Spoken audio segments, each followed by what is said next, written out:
سلام، روز بخیر. امروز در خدمتتون هستیم با پروژه جدیدمون. تو این پروژه قصد داریم با استفاده از مبحث شی‌گرایی بیایم دستگاهی رو مشابه دستگاه قهوه ساز بیایم ایجاد بکنیم. فرض بکنید شما یه دستگاه قهوه ساز دارید که این دستگاه قهوه ساز شما 3 تا محصول کاپوچینو، لاته و اسپرسو رو قرار بده. ما میدونیم که هر کدوم از این محصولات چه مواد اولیه‌ای لازم داره، بنابراین ما فرض میکنیم که 3 تا ماده اولیه هر محصول رو میدونیم. به عنوان مثلا کاپوچینو ما میدونیم که 250 میلی گرم ما به آب نیاز داریم.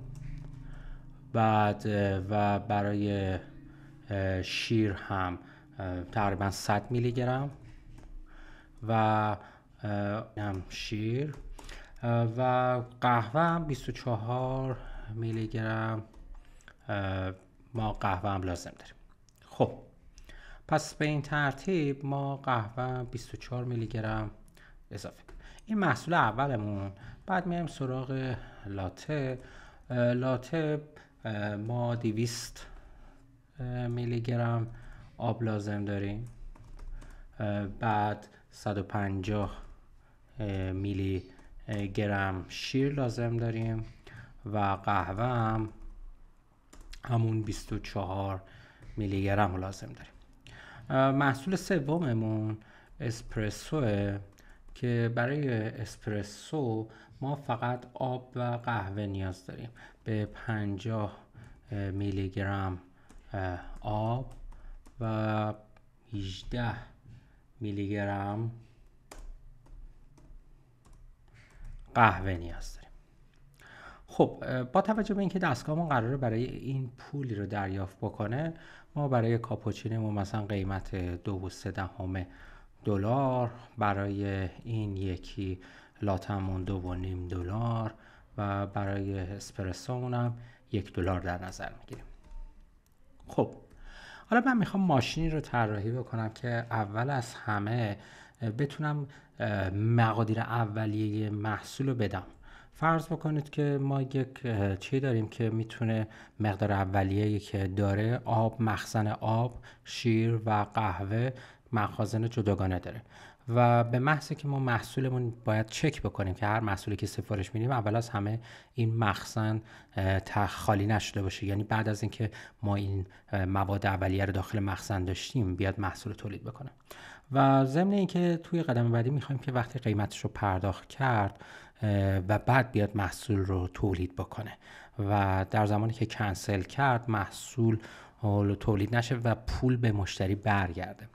حالا ما نیاز داریم که این مکانیزم رو اینجا بیایم پیاده سازی بکنیم. خب میام توی این قدم بعدی من میام از شی‌گرایی میخوام استفاده بکنم. میام یک کلاس تعریف میکنم به نام کلاس کافی ماشین و این کلاس به این صورت هستش. من اینجا کد باید تعریف کنم. خب کنترل ایکس کلاس کافی ماشین. خب تو این کلاس کافی ماشین من اول میام تابع سازنده اون رو میسازم. تابع سازنده تابعی هستش که موقع ابتدایی که ما کلاس شی میاد ایجاد میشه اولین کاری که میکنه این تابع سازنده است. من موقعی که تابع سازنده رو مال کافی ماشین رو میسازم مثلا یک دستگاه کافی ماشین هستش، مقادیر اولیه اینها رو باید بهش بدم. مثلا واتر مقدار پیش‌فرضش میخوام 0 باشه. میلک اگه ندادم یعنی مخزنش خالیه. خب میلک رو اگه ندادم مخزنش خالیه. بعد کافی رو هم اگه ندادم مخزنش خالیه. حالا اگه اینا رو ما مقدار دادیم چه اتفاقی بیفته؟ بیاد سلف واترمون مساوی واتر باشه، سلف میلکمون مساوی میلک باشه و سلف کافیمون هم مساوی کافی باشه. این چند تا رو میایم مقدار دهی میکنیم. یه متغیر دیگه هم هستش مقدار پولی که مشتری پرداخت کرده. پس من میام یه متغیر میگیرم self remain money که این پولی هستش که مشتری به ما داده که مقدار اولیش 0 هستش که مقدار پیش‌فرضش هست. یکی دیگه هم میخوام لیست قیمت ها رو هم داشته باشم که بتونم چک بکنم که پولی که داده با پولی که قراره بده پرداخت شده تناسب داره، من میتونم کالا رو تحویل بدم. برای این مورد میام یک متغیر توی کلاسم تعریف میکنم به صورت دیکشنری که اینطوری تعریف میشه. میگم میام ایندکس اسپرسو $1.5، ایندکس لاته $2.5، ایندکس کاپوچینو بیاد $2.3 باشه. خب پس من در واقع اومدم این کار رو انجام دادم. میام توی یه تابع دیگه تعریف میکنم که مقدار موجود مخزن رو به من ریپورت بده. خب برای ریپورت سلف رو میفرستم، چیز دیگه ای لازم نداره.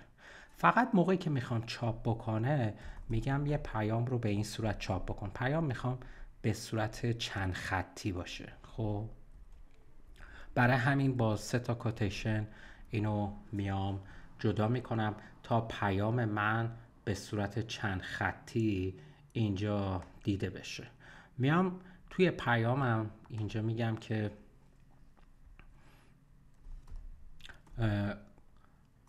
coffee machine has میام سلف واتر رو اینجا بهش میدم، سلف واتر. این افش رو هم باید بذارم که این مقادیر رو مقدار رو داخل چی بذاره قبل از رشته. سلف واتر میلی گرم آف واتر. همین رو من برای میلک و کافی هم دارم. میلک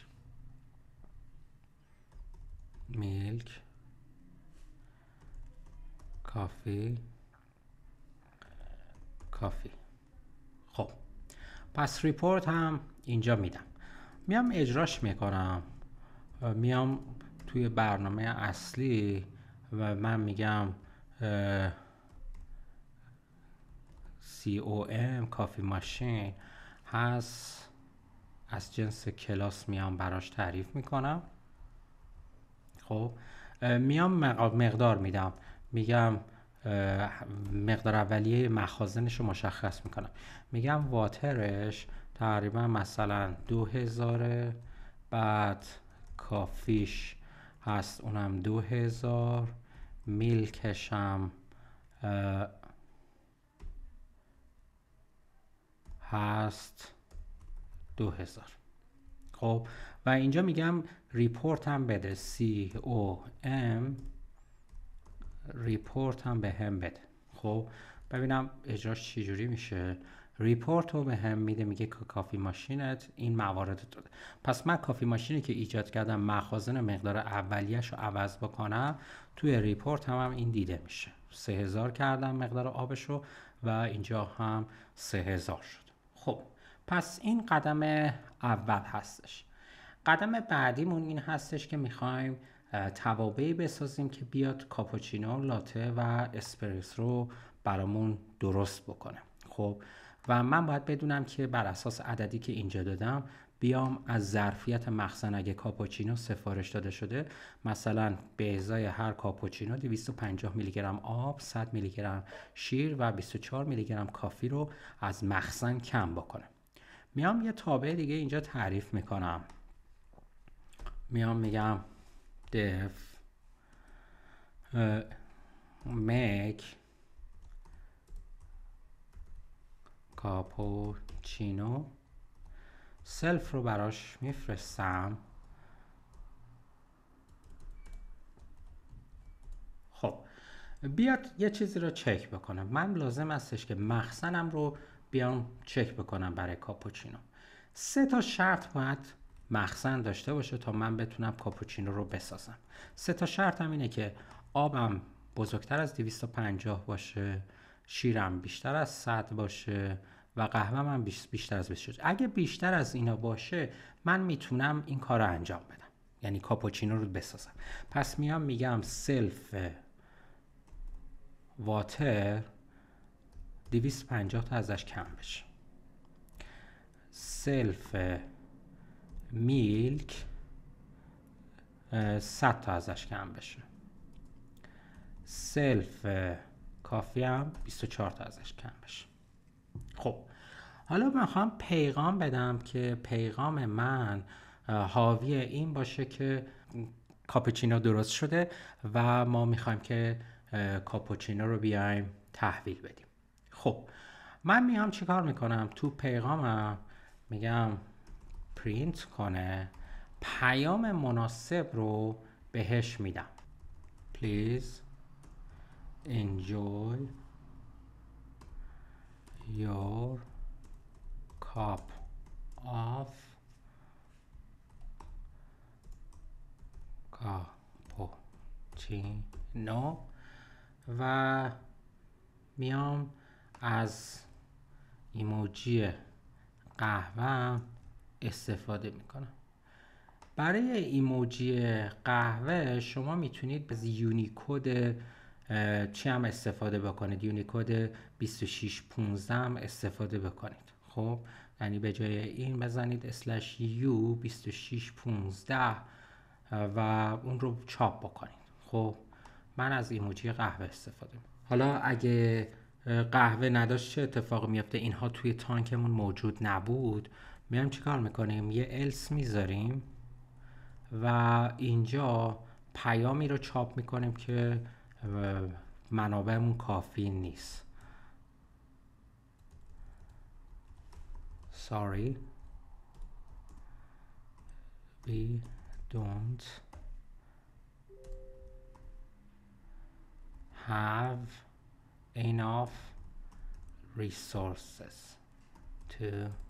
we don't have enough resources. خب حالا من میخوام چیکار کنم؟ اگه این پیام چاپ شد به برنامه اصلی ترو رو بفرسته و اگه این پیام چاپ شد به برنامه اصلی فالس رو بفرسته. خب این بخش میک کاپوچینوه. ما حالا همین رو برای لاته و اسپرسو هم داریم. میایم برای لاته من اینو میذارم و این کاپوچینوشو میکنم اینجا لاته. خب لاته آبش بود 200، اینجا هم بشه 200، شیرش بود 150، شیرش 150، قهوه 24، قهوه 24 و این کاپوچینو اینجا هم بشه لاته. خب به این صورت اصلاح شد. حالا ما میایم این کاپوچینو آندرلاین آخرش، میک لاته هم آندرلاین آخرش رو میذاریم. خب حالا من باید بیام چیکار بکنم؟ برای اسپرسو هم همین کار رو انجام بدیم. پس میام اینجا میگم برای اسپرسو هم این کار رو انجام بده. پس اینجا میک اسپرسو. توی اسپرسو ما شیر نداریم، پس میلک لازم نیست و مقدار آبمون اینجا 50، کافیمون 18. خب آب رو میکنیم 50، کافی 18، آب 50، شیر لازم نداره و کافیمون 18. خب این سه تا تابه رو ایجاد کردیم و ما این سه تا تابه باعث میشه که بیاد در صورتی که منابع داشته باشیم اون سفارش رو انجام بده. حالا ما اگه داشت اینجا هم بزنه اسپرسو.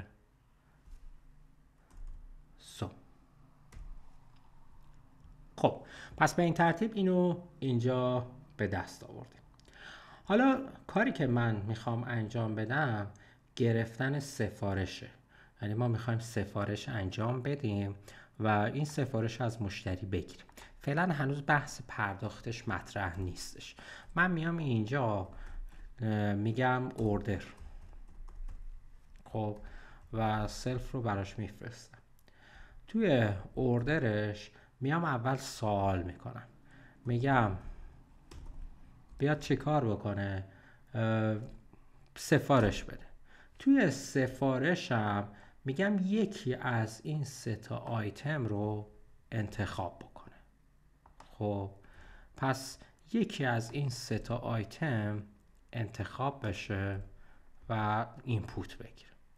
حالا میخوام چه کار بکنم؟ میگم ممکنه که اشتباها بزنه کاپوچینو یا بزنه 1. خب پس میام اینجا میگم اگر آ لورش برابر بود با همین کاپوچینو با سی کوچیک، خب، یا آ برابر عدد 1 بود، بیاد چی کار بکنه؟ بیاد کاپوچینو رو فراخوانی بکنه. خب اگه این بود بیاد اینو فراخوانی بکنه. خب چون مال خود کلاس هستش، ما هم این تابع رو تو کلاس می نویسیم، توابع داخل کلاس رو با همین سلف فراخوانی میکنیم. حالا ما همین رو برای لاته و چی هم خواهیم داشت. یعنی میایم اینجا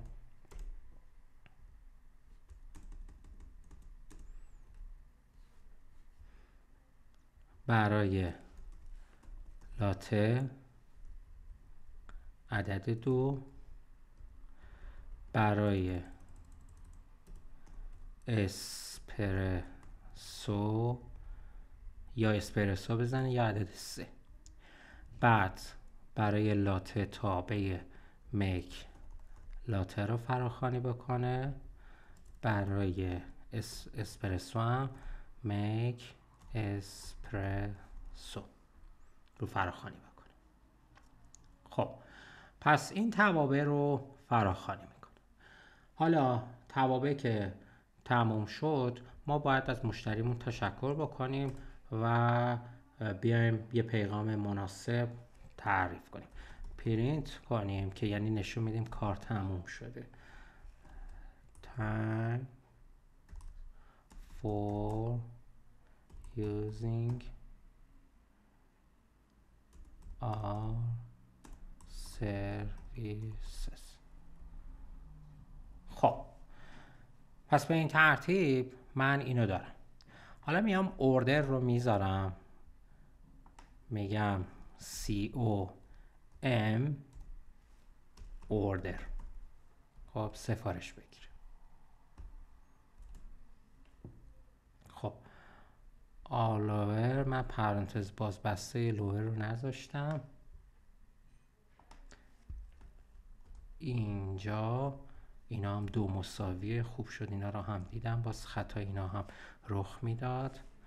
اینجا هم همینطور پرانتز باز و بسته 2 مساوی 2 مساوی 2 مساوی پرانتز باز و بسته.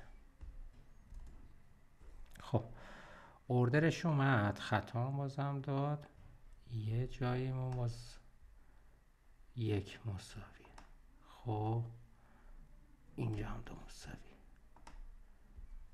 دوباره. خب اومد و حالا از ما لیست میخواد. خب میگه که عددمون رو وارد کنیم، عدد رو وارد میکنیم، کاپوچینو. خب خطای بعدیمون رو باید رفع کنیم، میگه اینو نداره. خب میک کاپوچینو رو نداریم، باید ببینم بالا اسمش چی بوده. این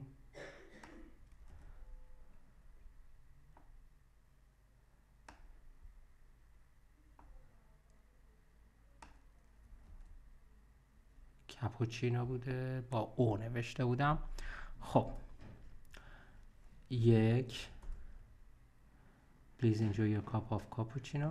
Thanks for using our services. خب تا الان درست رفته جلو. خب حالا من اگه اینو دوباره اجرا کنم، این دفعه لاته بزنم، یه ریپورت هم بزنم که ببینم درست واقعا کم میکنه اون مقادیر ما رو. خب و دوباره میزنم، این دفعه میگم لاته هم بزنه. خب لاته، خب لاته 100 گرم 200 گرم آب 150 تا شیر به جای 250 و کافمون هم که 24 درست کم کرده. خب حالا میرسیم به این که ما قیمت میخواستیم بذاریم. ما اونجا اومدیم که پرایس لیستی هم اول گذاشتیم، حالا میخوایم بیایم قیمت هم بذاریم و بگیم که بیاد در واقع یه پیمنتی هم انجام بده.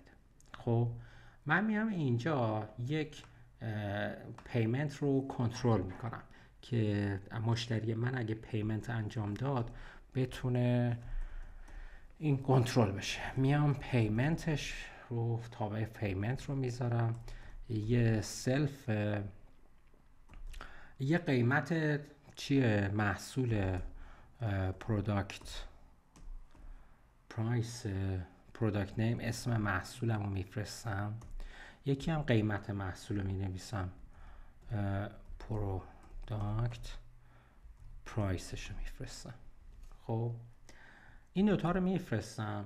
اول میام یه پیام چاپ میکنم، خب که به مشتری بگم که چقدر باید پول بده برای این محصول، چقدر پول باید بده و چقدر تا الان پول داده. خب یه پرینت اینه که من میام پروداکت نیم که اینجا زدم، خب براش اینجا میزنم، پروداکت پرایس هم که اینجا زدم اینجا براش میذارم و این ریمین مانی هم از همین بالا توی کلاس ریمین مانی که 0 هستش میخونه. پس پولی که پرداخت کردم میدونه که چقدر you paid انقدر. خب دلارش هم میذارم که بدونه. خب بعد که پرداخت کرد، حالا میگم پولش رو ازش بگیرم. خب میام اینپوت میکنم که پولش رو به من بده. یه پیام مناسب برای پولش میذارم. خب این پیام مناسب به این صورت، حالا متن پیامش اینجا آماده است، متن پیامش رو میذارم اینجا.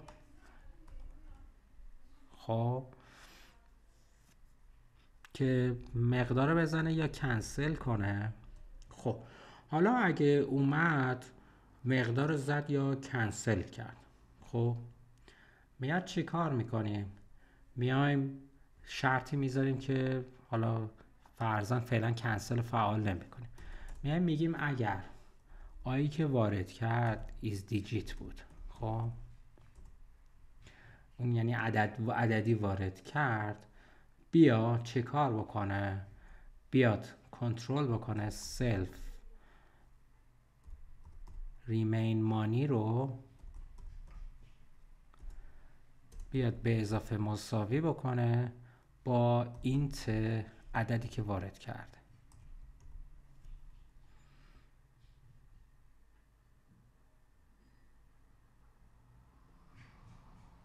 خب اگر اینو باید بیایم توی حلقه بذاریم راستش. خب من اینو باید بیام توی حلقه بذارم، بگم وایل شرط حلقه هم این هستش که پولی که پرداخت کرده، خب ریمین مانی باید کوچکتر مساوی پروداکت پرایس باشه. اگر پولی که پرداخت کرده کمتر از پروداکت پرایس باشه، این حلقه ادامه پیدا بکنه.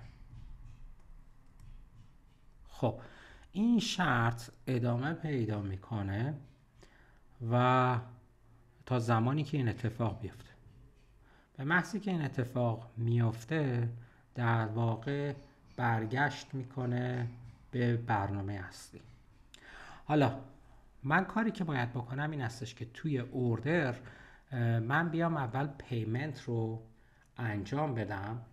خب و بعد که پیمنت رو انجام دادم بیاد چی کنه؟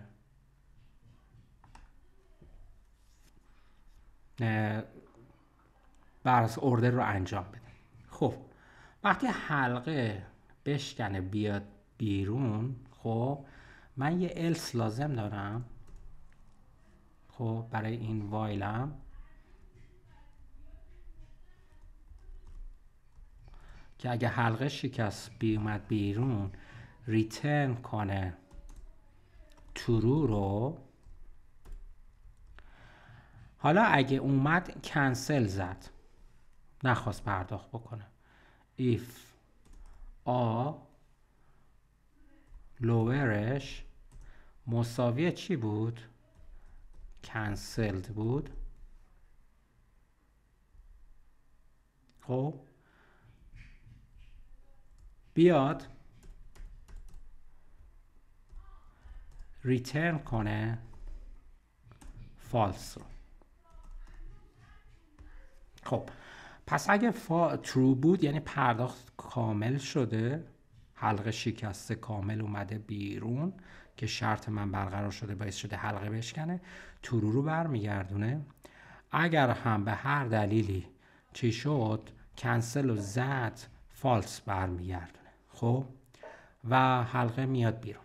حالا توی اوردرم وقتی که عدد 1 رو وارد میکنه من اینجا باید یه شرط دیگه بذارم، if payment. خب باید این پیمنت من ترو بشه. خب اگه پیمنت چی؟ که بیاد کاپوچینو رو به عنوان اسم تابه باید براش بفرستم، قیمتش هم باید بفرستم. برای قیمتش میام از مقدار سلف پرایس لیست استفاده میکنم. توی پرایس لیست بالا ببینم پرایس لیست گذاشتم. آره پرایس لیست. خب از سلف پرایس لیست استفاده میکنم، ایندکس کاپوچینوش رو صدا میزنم. خب سلف پرایس لیست ایندکس کاپوچینو، همین ایندکس کاپوچینو رو میذارم که عدد مقدار کاپوچینو رو برام. حالا اگه این ترو بود بیا اینو انجام بده. خب پس برای کاپوچینو این کار رو انجام میده. حالا من باید بیام برای اسپرسو و لاته هم همین کار رو بکنم. میام اینجا همین لاته رو اینجا میذارم، اینجا میذارم، لاته رو انجام بده.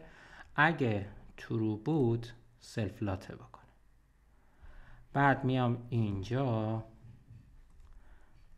پیمنت رو باز برای اسپرسو فراخوانی میکنم.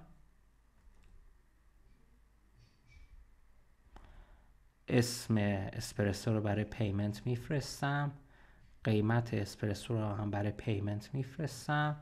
اگه ترو بود بیاد این کار رو انجام بده. خب پس الان هم اوردر رو انجام میده و اگه پیمنت من درست باشه میاد میک کاپوچینو رو هم انجام میده یا میک لاته رو هم انجام میده، یعنی لاته. پس اول نگاه میکنه که من ترو برمیگردونم یا فالس برمیگردونم و بعد اگه ترو برگردوندم این ایف پیمنت من ترو شد میاد این کار رو انجام میده. خب یه بار دیگه اجراش میکنم ببینم پیمنت رو انجام میده یا نه. خب من میام این رو اجرا میکنم،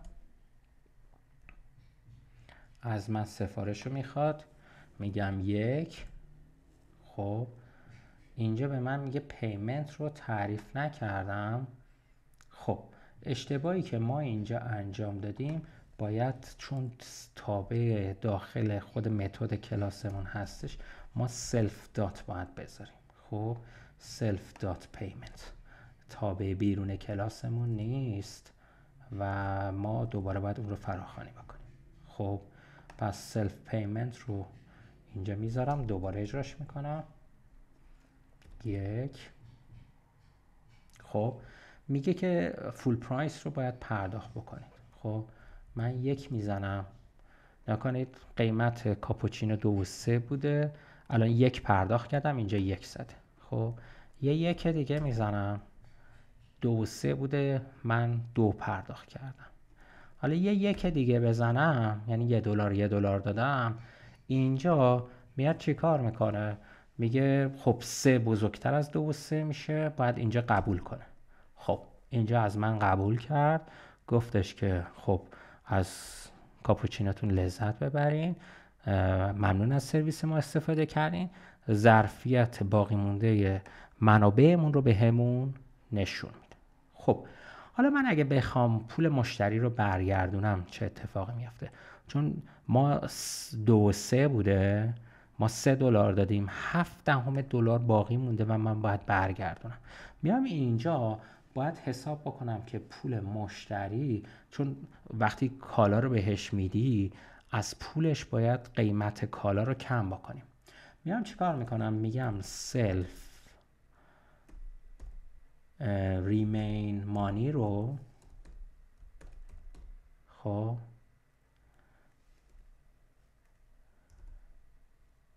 ریمین مانی رو بیا، خب ببینم ریمین مانیه، آره ریمین مانی، بیا قیمت چی رو، پرایس لیستم رو ازش کم بکن، این پول باقی مانده مشتری میشه. خب اینجا میام برای همه اینها اینو انجام میدم، اینجا هم اینو انجام میدم، فقط اینجا این لاتس، اینجا این اسپرسوه. خب پس اگه لاته سفارش بده، از پولی که مشتری پرداخت کرده پول لاته رو کم میکنم. خب حالا سلف ریمین مانی میشه پول باقی مانده مشتری. من اینجا پیام که چاپ میکنم باید بهش بگم که این پول باقی مانده هم بیا بگیر. پس میام یه پیغام چاپ میکنم، میگم که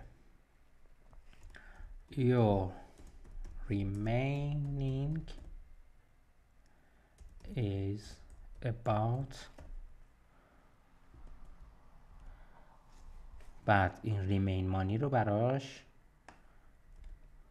میگم که چقدر هستش، بدونه از تو خروجی چقدر قراره بگیره.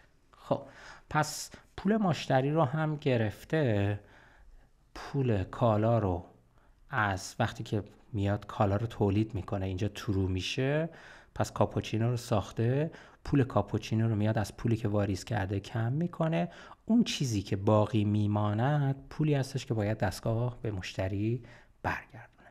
خب دوباره اجراش میکنم اینو. این دفعه من اسپرسو سفارش میدم. خب میگه اسپرسو شما $1.5، شما هیچی پرداخت نکردین. من 1 میزنم، میگه $1 پرداخت کردین، یه 1 دیگه میزنم، اینجا پرداخت میشه. باز پرایس لیست اینجا مشکل داره. خب این مشکلاتیه که تو کدمون اگه مثلا برای لاته بود این پرایس لیست، خب اینجا هم باز باید سلف بذاریم، سلف پرایس لیست، سلف پرایس لیست، سلف پرایس لیست. خب میایم اسپرسو رو سفارش میدیم، $1، $1. خب $2 پرداخت کردیم، 1.5، $0.5 هم باقی موند که به من پول $0.5 رو برگردون و به این صورت سفارش من اینجا پایان پذیرفت. خب پس من یک کلاس طراحی کردم که این کلاسمون شامل بخش‌های مختلفی هست که به صورت پلکانی جلو رفتیم. اول ما تابع سازندمون رو ساختیم که این تابع سازنده مقداردهی اولیه متغیرهامون رو انجام میده موقعی که داره شی ایجاد میشه. یه تابع ریپورت داریم که وضعیت تانک ماشین و مخازنش رو گزارش میده که وضعیت باقی مانده چقدره. 3 تا تابع داریم که برای ساخت کاپوچینو، لاته و اسپرسوه که تقریبا عملکردشون شبیه همه، اما مقادیر مختلفی رو از مخزن کم میکنه. پس من اگه کاپوچینو سفارش بدم 250 100 204 رو باید باشه به ترتیب آب، شیر و قهوه‌مون، اما توی لاته 200 150 و 24 باید باشه آب و شیر و قهوه‌مون. و توی اسپرسو شما دیگه شیر ندارید، آب و قهوه‌تون 50-10 که این دوتا رو انجام میده. بعد اومدیم تابع اوردر رو گذاشتیم. تابع اوردر رو توی 2 تا گام پیش بردیم. گام اول زمانی که شما فقط سفارش میدیم پولی پرداخت نمیشه، بنابراین ما این شرط ایف رو داشتیم با شرط ساختش. خب دیگه پیمنت رو ما نداشتیم، این شرط اولی رو داشتیم با شرط ساخت. بعد که پیمنت اضافه شد، توی پیمنت ما یه حلقه داریم که این حلقه اگه پیمنتمون انجام نشه فالس برمیگردونه، اگه انجام بشه ترو برمیگردونه. اگه انجام نشه فالس برگردونه دیگه شما این دستورها اجرا نخواهد شد. این دستورها میگه چی؟ کاپوچینو درست کن، پول محصول کاپوچینو رو هم از پولی که پرداخت کرده کم کن. در نتیجه شما نهایتا اگه کنسل بزنه باید بیاد این 2 تا اینا رو چاپ بکنه.